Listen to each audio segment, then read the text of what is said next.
Alright, so what we're going to work on first is practicing to get our fingers strengthened, and we do that by playing the first 4 frets of each string, and then we move down to the next string. You do not have to play it as fast as me, but just make sure that you go straight through, let them each ring for a bit, and make sure they stay. Don't just do this, right?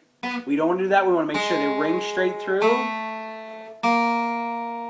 Even especially on the higher strings, as they get higher pitch, make sure they ring straight through. That's the first thing you work on this week. Just every day when you pick the guitar up, go through it, and as fast as you can,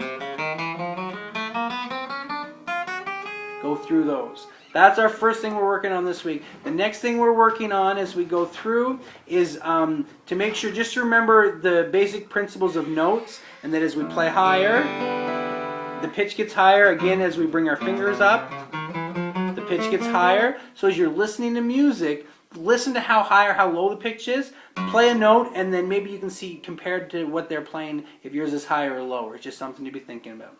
The third thing is the 2 chords, and why don't you play these chords with me as I go along. We're going to start with an E major chord.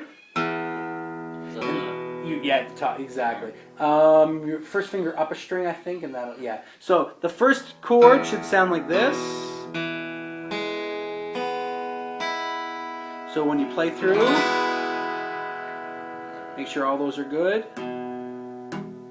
Push a little harder, there you go. That's flat. And just your palms getting stuck in that last one. Now strum it down. Good. And what we're going to do is we're going to practice that strum we did. Down, down, up, down, down. So try that.